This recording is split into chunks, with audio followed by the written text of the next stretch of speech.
विभक्ति कारक की हम बात करें तो कारकों में सबसे पहले एक नंबर पर आ रहा है प्रथमा विभक्ति।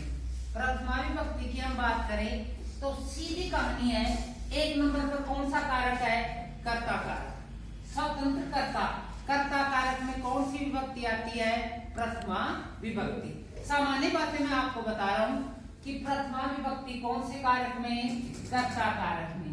द्वितीय विभक्ति कौन से कारक में? क्रम कारक में। और तृतीय विभक्ति कौन से कारक में? करण कारक में।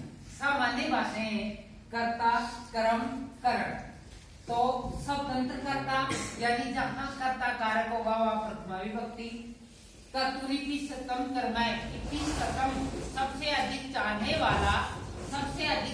वाला कर्म क्रिया के द्वारा सबसे अधिक चाहने वाला उसको कर्म कहते हैं। कर्म में द्वितीय विभक्ति और करण में द्वितीय विभक्ति का प्रयोग होता है।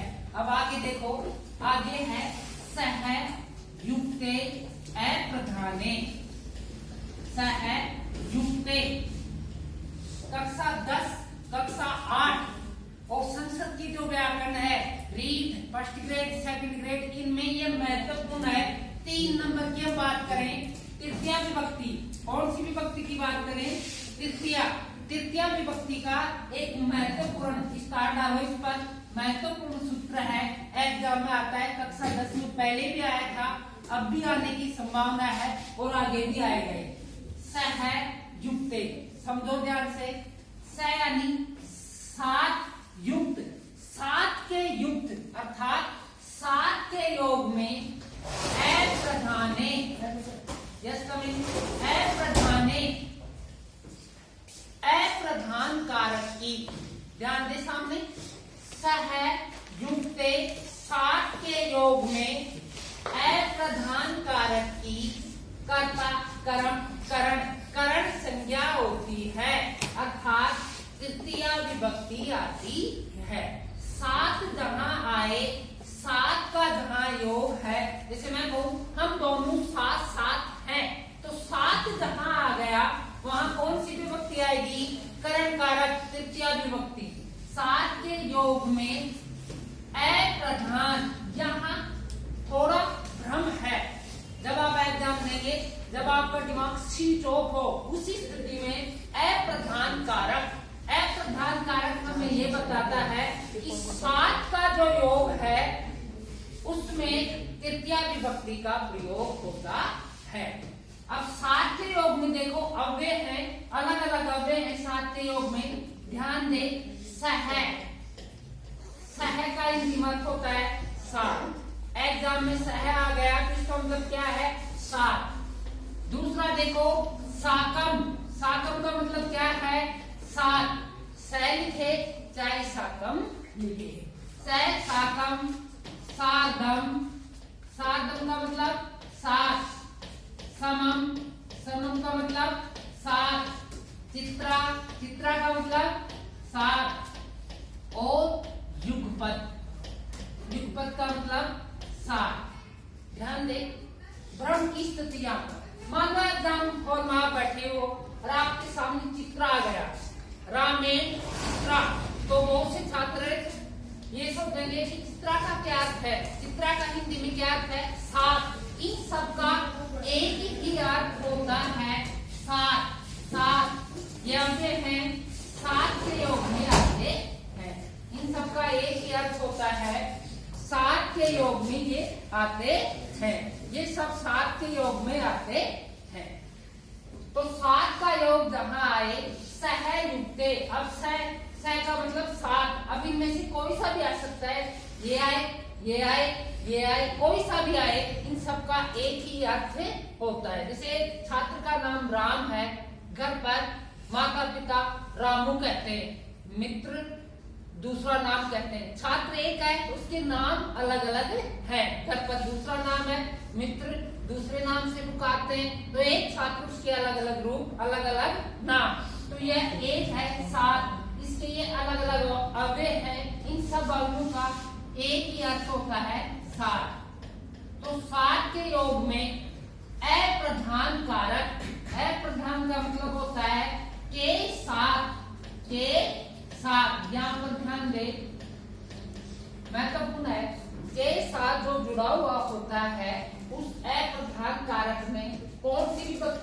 है 3 नंबर। यहां देखो राम, एक उदाहरण देखो, राम, ध्यान दे, राम पिता के साथ जाता है। ये हिंदी का एक वाक्य है, संस्कृत में बदलना है इसको। किस में बदलना है? संस्कृत में। अब देखो हमारा मेन पॉइंट है, मेन टॉपिक है सात, सहज से अप्रधाने। सात का जो योग है अर्थात सात जहां है वहां कौन सी विभक्ति होगी? तृतीया विभक्ति। अब यहाँ देखो एक तो राम है, एक तो राम है और एक पिता है। वही ब्रह्म की स्थिति है, राम में तृतीया विभक्ति करे या पिता में तृतीया विभक्ति करें। तो इसके लिए सूत्र में क्या बता रखा है? अप्रधान, यानी सात के साथ जो जुड़ा हुआ होता है उस कारक में कौन सी विभक्ति आती है? 3 नंबर की तृतीया विभक्ति का प्रयोग होता है। इस उदाहरण देखो, राम पिता के साथ। अब के साथ कौन जुड़ा हुआ है? पिता। के साथ कौन जुड़ा हुआ है? पिता। इसलिए पिता में कौन सी विभक्ति आएगी? तृतीया विभक्ति आएगी। पिता में कौन सी विभक्ति आएगी? तृतीया विभक्ति आएगी। तो के साथ जो जुड़ा हुआ होता है उसमें तृतीया विभक्ति आती है। राम है, अब इसमें कौन सी विभक्ति करेंगे? तृतीया, पित्रेण। अब यहाँ इनमें से आप कोई सा भी लिख सकते हो, साधन भी लिख सकते हो, समम भी लिख सकते हो, चित्रा भी लिख सकते हो। ये अव्यय है, इन सब का एक ही अर्थ होता है साथ। तो राम है, पित्रेण, चित्रा लिख रहा हूं, मैं अलग से लिख रहा हूं। राम पिता के साथ जाता है। जाता है कर्ता प्रथम पुरुष एक वचन का है, तो क्रिया भी प्रथम पुरुष एक वचन की होगी।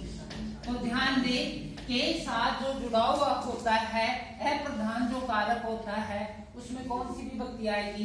तृतीया विभक्ति का प्रयोग होता है। वो उदाहरण देखो, अर्जुन। और उदाहरण देखो, 1 नंबर का उदाहरण है, ये 2 नंबर का उदाहरण है। अर्जुन गदा के साथ, तृतीया विभक्ति होगी स यानी साथ। अर्जुन गदा के साथ आगच्छति।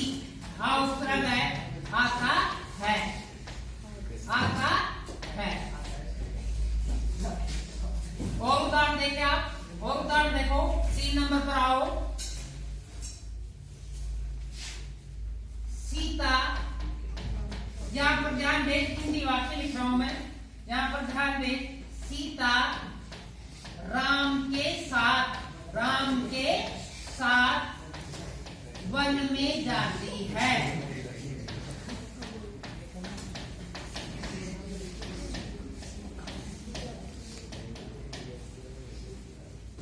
अब ब्रह्म की स्थिति आ गई। देखो सीता राम के साथ वन में जाती है। एक तो सीता है और एक कौन है? राम। और सात का योग है, सात के योग में कोई सा भी आ सकता है। क्लियर कट, जहां तो कोई दिक्कत नहीं है, चाहे साथ में ये आए, चाहे ये आए, ये आए, कोई सा भी आप लिख सकते हो। लेकिन ब्रह्म की स्थिति कहां पर है? सीता में तृतीया विभक्ति आएगी या राम में तृतीया विभक्ति आएगी। तो बताओ किसमें तृतीया विभक्ति आएगी? राम में। राम में क्यों आएगी? क्योंकि सात के योग में कौन जुड़ा हुआ है? सात के योग में कौन जुड़ा हुआ है? राम। इसलिए इस राम में कौन सी विभक्ति आएगी? तृतीया। क्या लिखेंगे आप? रामेण। क्या लिखेंगे आप? रामेण। सीता रामेण। अब स में कुछ भी लिख सकते हो, युगपद कुछ भी लिख सकते हो आप। वनम।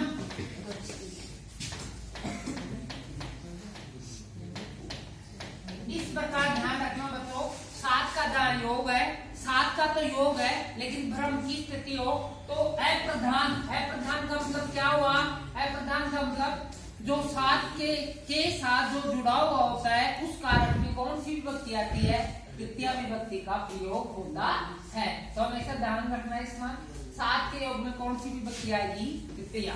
3